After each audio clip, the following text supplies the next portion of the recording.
কালেমা নাসিব হবে? নবীর সাহাবীর হয়নি, আর আমি আপনি কোথাকারেরকে দুটো আমরা ভাতে দে।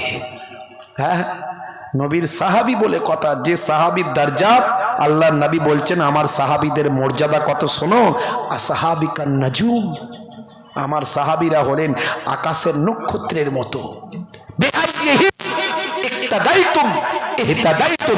যদি তোমাদের মধ্যে কেউ আমার সাহাবীদের কোনো একজনকে ইক্তেদা করে হেদায়েত প্রাপ্ত হয়ে যাবে।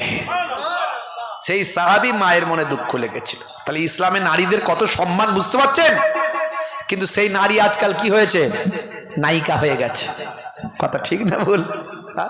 আমি জলসায় গেছি, আমাকে একটা বাইকে তুলবে বলে নিয়ে এসছে। হুজুর খানিকটা হেঁটে যেতে হবে, তো আপনাকে তো আর হেঁটে নিয়ে যাব না হুজুর, আপনারা অনেক পরিশ্রম করেন, সারা দিন রাত কত ইমাতা ওমাতা, আজ মুম্বাইয়ে, কাল ব্যাঙ্গালোরে, আজ হুগলিতে, কাল 24 পরগনায়। হুজুর কত কষ্ট আপনাদের, আপনি আবার টিচার, দিনের বেলা চাকরি করেন, কত ভালোবাসা মহাব্বত। হুজুর আপনার জন্য বাইক নিয়ে এসেছি, একটু বাইকে বসেন। ও বাবা, বাইকটা যখন দেখছি সর্বনাশ, দেখছি সামনে ড্রাইভারের সিটটা 1 তলা, প্যাসেঞ্জারের সিটটা 3 তলা। সর্বনাশ করেছি। ভাই তোর এই বাইকে চাপার ক্ষমতা আমার নাই রে, তার জন্য আলাদা প্যাসেঞ্জার আছে, আমি পারবো না, হেঁটেই যাবো, চ। বুঝতে পার কি বলবো, এখনকারের সব সিস্টেমটাই আস্তে আস্তে যেন বদলে যাচ্ছে। আখেরি জামানা। আপনি যদি আপনার ছেলে মেয়েকে কন্ট্রোল করতে না পারেন, ওই ছেলে মেয়ে আপনি মরে গেলে কবরের ধারে যাবে না। ওই ছেলে মেয়ে আপনি মরে গেলে কবরের ধারে যাবে না। যদি এখন থেকে আপনার ছেলে মেয়েকে আপনি কন্ট্রোল করতে না পারেন, আপনাকে তালিম দিতে হবে। ছোট্টবেলায় ইমাম সাহেবের কাছে মাদ্রাসায় মক্তবে একটু পাঠান, ব্রেন আছে, মেধা আছে, সেই ছেলেটাকে ডাক্তার করুন, ইঞ্জিনিয়ার করুন, IAS IPS WBCS করুন, আপনার ঘরের সন্তানটাকে হায়ার এডুকেটেড করুন, সব টাকা তার জন্য খরচা করুন। যদি সত্যি তাকে তৈরি করতে পারেন, চেষ্টা করুন, আপনার চেষ্টা করুন, হার্ড অ্যান্ড সোল চেষ্টা করুন। ইমাম সাহেবের ছেলে APJ আব্দুল কালাম, APJ আব্দুল কালাম তার আব্বা ছিলেন ইমাম সাহেব। পয়সা ছিল না, সকালবেলা ফজরের নামাজ পড়ে ছেলেকে তুলে দিতেন, বাবা নামাজটা পড়ে নাও।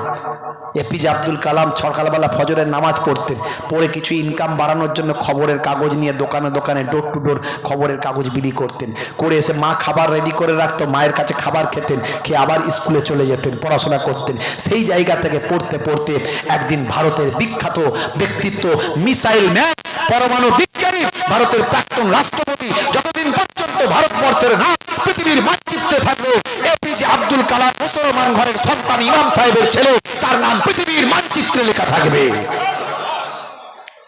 অনেকে অনেক কথা বলে APJ আব্দুল কালাম নাকি এই হয়ে গেছিল, ওই হয়ে গেছিল। না না না, তিনি ইমানদার ছিলেন, নামাজি ছিলেন। আপনারা জানেন না, ভুল তথ্য মানুষের কাছে দেওয়া হয় এগুলো। তিনি সমস্ত ধর্মকে সম্মান করতেন, সমস্ত ধর্মকে রেসপেক্ট করতেন। এটাই তো ইসলামের নির্দেশ। আমরা যারা সাচ্চা মুসলমান, আমরা সব ধর্মকে রেসপেক্ট করি, করি না? আমি শ্রীরামকৃষ্ণ পরমহংসদেবের বাণী এই জালসার মজলিসে বলি, এতে আমার জাতও চলে যাবে না, ইমানও চলে যাবে না। আপনাদের কি মনে হয় ইমান চলে যাবে? এই সংকীর্ণ মানসিকতা ইসলামের নাই। আমি স্বামী বিবেকানন্দজির মহান বাণীগুলো মানুষের কাছে পৌঁছে দিই। তিনি একজন মহান মনীষী। I proud for him, আমি তার জন্য গর্বিত যে তার দেশের আমি একজন নাগরিক। স্বামী বিবেকানন্দজির দেশের মানুষ আমি, এই জন্য আমি গর্বিত। তিনি একজন মহান ব্যক্তি ছিলেন, তার ভালো ভালো কথাগুলো মানুষের কাছে পৌঁছে দিই। এতে আমার জাতও চলে যাবে না, ধর্মও চলে যাবে না, ইসলামও চলে যাবে না। এই সংকীর্ণতা ইসলামের মধ্যে নাই। ইসলাম সারা পৃথিবী আদর্শ দেখে, আখলাক দেখে, চরিত্র দেখে সারা পৃথিবী জয় করেছে। জয় বলুন সুবহানাল্লাহ। এই যে একজন নেতা, কি যেন তন্ময় বাবু নাকি নাম, দেখছি ইন্টারনেটে ভাইরাল হচ্ছে, তিনি বলছেন ইসলাম নাকি সবচেয়ে কনিষ্ঠ ধর্ম, সবচেয়ে শেষে এসেছে। তার নলেজই নাই, বয়সটা হয়েছে শুধু শুধু। হ্যাঁ, আরে আপনি যে লাইনের লোক সে লাইন নিয়ে থাকুন না ভাই, আপনি ধর্মের মধ্যে ঢুকছেন কেন? ধর্মের ধোয়া বুঝেন না? ধর্মের ধোয়া বুঝেন না তো ধর্মের মধ্যে ঢুকছেন কেন? আপনি নেতার নোয়া বুঝেন, নোয়া নিয়ে থাকুন। আপনি নেতার নেতৃত্ব নিয়ে থাকুন ভাই, আপনি ধর্মের ধোয়া বোঝেন না, এসব নিয়ে কথা বলেন কেন? আর অলরাউন্ডার হতে গেলে অনেক কিছুই পড়তে হবে। তাকে যেমন ব্যাটে করতে হবে, তেমন বোলিংও করতে হবে, তেমন ভাই আমার ফিল্ডিংও করতে হবে, তেমন কিপিংও করতে হবে, তবে সে অলরাউন্ডার। অলরাউন্ডার হলে তার তো একটা গুরুত্ব বিরাট, সেই গুরুত্ব অর্জন করা তো অনেক কঠিন ব্যাপার। সে দক্ষতা যোগ্যতা আপনার নাই, আপনি নেতৃত্ব নিয়ে থাকুন। আপনি ইসলাম বলে দিলেন কনিষ্ঠ ধর্ম, আর এই ইসলাম সবচেয়ে শেষে কমপ্লিট হয়েছে। ইসলাম এসেছে সবচেয়ে প্রথমে। ইসলাম হলো সবচেয়ে আদি ধর্ম। বাবা আদম আলাইহিস সালাম পৃথিবীর প্রথম মানুষ, তার ধর্মের নাম কি বলুন আমাকে? তিনি ইসলাম মেনে চলতেন, তিনি শান্তির ধর্মে ছিলেন, তিনি ইসলাম মেনে চলতেন, তিনি একজন মুসলিম ছিলেন, তিনি হলেন প্রথম পাইগম্বর, প্রথম নবী।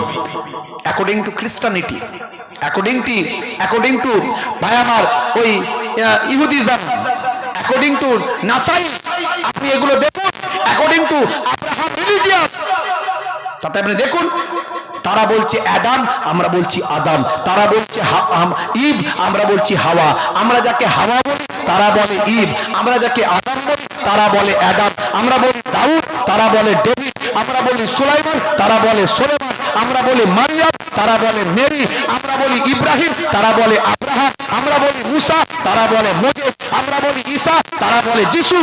আর কটা বলবো? এগুলো তো অস্বীকার করার জায়গা নাই। আর আপনি কোথা থেকে পেয়ে গেলেন? আপনি কোথা থেকে পেয়ে গেলেন ইসলাম সবচেয়ে শেষে এসেছে? কোরআন পড়েননি? কোরআন জানুন। কোরআন যদি বিশ্বাস করেন তাহলে ঠিক আছে, মানুন। কোরআনে বলা হয়েছে যে আমি ইসলামকে সবচেয়ে শেষে কমপ্লিট করলাম। আল ইয়াউমা আকমালতু লাকুম দীনাকুম, আজকের দিনে আমি দিন ইসলামকে কমপ্লিট করলাম। কমপ্লিট করা মানে পরিপূর্ণতা। এতদিন ধরে আসছিল, আস্তে আস্তে আস্তে আস্তে কমপ্লিট হয়ে গেল। তাহলে ইসলাম কি শেষের ধর্ম মনে হলো? ইসলাম প্রথম থেকে শুরু হয়েছে, শুরু হয়ে নবীর হাত ধরে কমপ্লিট একটা রিলিজিয়াসের তৈরি হয়েছে। জোরে বলেন সুবহানাল্লাহ। কমপ্লিট একটা রিলিজিয়াস নবীর হাত ধরে হয়েছে। আল ইয়াউমা আকমালতু লাকুম দীনাকুম ওয়া আতমামতু আলাইকুম নি'মাতি ওয়া রাদিতু লাকুমুল ইসলাম দীনান। পড়ুন, কোরআন মাজিদে লেখা আছে। বলছে এক হাতে নাকি মোহাম্মদ সাল্লাল্লাহু আলাইহি সাল্লাম, নবীর নাম বলছে মোহাম্মদ, এক হাতে তলোয়ার আর এক হাতে হাদিস নিয়ে নাকি দিন প্রচার করেছে, ধর্ম প্রচার করছে। কিছু জানেন না খামাখায়। হাদিস কাকে বলে? হাদিস হচ্ছে নবীর কথা, নবীর কাজ, নবীর নির্দেশ, নবীর সম্পত্তি, এগুলো হলো হাদিস। হাদিস তো নবীর যুগে ছিলই না, হাদিস তো পরে লিপিবদ্ধ হয়েছে, নবীর মৃত্যুর পরে, ইন্তেকালের অনেক পরে হাদিস লিপিবদ্ধ হয়েছে। হাদিস হাতে নিয়ে কি করে এলো? কিচ্ছু নলেজ নাই, ভুল ভাল কথাবার্তা। হ্যাঁ, মক্কার জীবনে সারা জীবন নবী মার খেয়েছেন, বলছে হাতে তলোয়ার নিয়ে। তলোয়ার যদি হাতে ছিল তো মক্কার জীবনে মার খেলো কি করে? হ্যাঁ,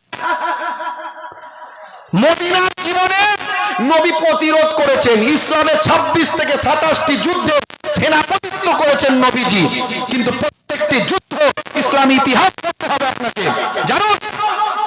প্রত্যেকটি যুদ্ধ হলো প্রতিরোধমূলক যুদ্ধ। একটাও আগে বেরিয়ে যুদ্ধের কথা নবী বলেননি। জোরে বলুন সুবহানাল্লাহ। প্রত্যেকটা যুদ্ধ ঠেকানোর যুদ্ধ, প্রতিরোধের যুদ্ধ। প্রতিরোধ করতে গিয়ে নবী যে গাইডলাইন দিয়েছিলেন, সে গাইডলাইন তার ফলোয়ার্সরা মেনেছে, আল্লাহর রহমত হয়েছে, সব কটাতে জয়লাভ করেছে। এই তো ইতিহাস, সিম্পল। ভুল ভাল বার্তা, মেসেজ মানুষের কাছে দিচ্ছে। আখেরি জামানা ভাইরা আমার, হে তরুণ যুবকেরা, হে আমার বন্ধুরা, শুনে কে দিন বাবা, হে মুসলমান, তাহলে আল্লাহ বললেন আমার ইবাদত করার জন্য তোমাদের সৃষ্টি করেছি। আবার সেই লাইনে চলে এলাম, ইবাদত। তাহলে আমি বলেছি ইবাদত মানে শুধু নামাজ, রোজা, হজ, যাকাত নয়। ইবাদত মানে কিভাবে খাবেন, কিভাবে শোবেন, কিভাবে চলবেন, হ্যাঁ, অমুসলিম ভাইদের সঙ্গে ভালো সম্পর্ক দেখাবেন, ভালো ব্যবহার দেখাবেন, এটাও নবীর সুন্নত। চলে বলুন সুবহানাল্লাহ। আপনি একটা অমুসলিম ভাইয়ের সঙ্গে দেখা হলো, কাকা ভালো আছেন, এই যে হাসি মুখে কথাটা বললেন, আপনি মনে করলেন আমার নবীর আদর্শ, আমার নবী এভাবে কথা বলতেন, আপনি বললেন, এই বলাতে আপনার সুন্নতের সওয়াব আল্লাহ নামাজ আমলে দান করবেন। আপনি কোন মুসলমান দেখলেন, তাকে চেনেন না, কিন্তু আপনি বুঝতে পারলেন মুসলমান, আপনি সালাম দেবেন আসসালামু আলাইকুম, তিনি দেবেন ওয়ালাইকুম আসসালাম। সালাম দেওয়া সুন্নত, জবাব দেওয়া ওয়াজিব। যদি কেউ জবাব না দেয় গুনাহগার হবে। আর সালাম দেওয়া সুন্নত, দিলে সওয়াব হবে, না দিলে গুনাহ নাই, কিন্তু দেওয়াটা ইসলামের নির্দেশ। হে যুবকেরা, হে আমার বন্ধুরা, হে আমার মুরব্বিয়ানেরা, শুনতে পারেন কে কাকে সালাম দেবে ইসলামে বলে দেওয়া হয়েছে। একজন ব্যক্তি অধিক ব্যক্তিকে সালাম দেবেন, ভালো করে বুঝবেন। একজন ব্যক্তি অধিক ব্যক্তিকে সালাম দেবেন, চলে যাওয়া ব্যক্তি উপবিষ্ট ব্যক্তিকে সালাম দেবেন। ভাই আমার, অল্প সংখ্যক ব্যক্তি অধিক সংখ্যক ব্যক্তিকে সালাম দেবেন। গাড়ি করে যাওয়া ব্যক্তি হেঁটে যাওয়া ব্যক্তিকে সালাম দেবেন। হে তরুণ যুবকেরা, হে আমার বন্ধুরা, শুনে রেখে দিন বাবা, জেনে রেখে যান, হে মুসলমান। একদিন হযরতে আবু বকর সিদ্দিক রাদিয়াল্লাহু তাআলা আনহু দয়ার নবীর সামনে দয়ার নবীর দরবারে বসে আছেন। এমন সময় সেখানে হযরতে আলী মুর্তজা কারামাল্লাহু ওয়াজহু ঢুকছেন। তাহলে উচিত ছিল হযরতে আলী মুর্তজা হুজুরের সালাম দেওয়া, কিন্তু তিনি সালাম দেননি। তাই তো নাকি? দেওয়া উচিত ছিল তো। যিনি আগন্তুক তিনি উপবিষ্ট ব্যক্তিকে সালাম দেবেন, যিনি এলেন যিনি বসে আছেন তাকে সালাম দেবেন।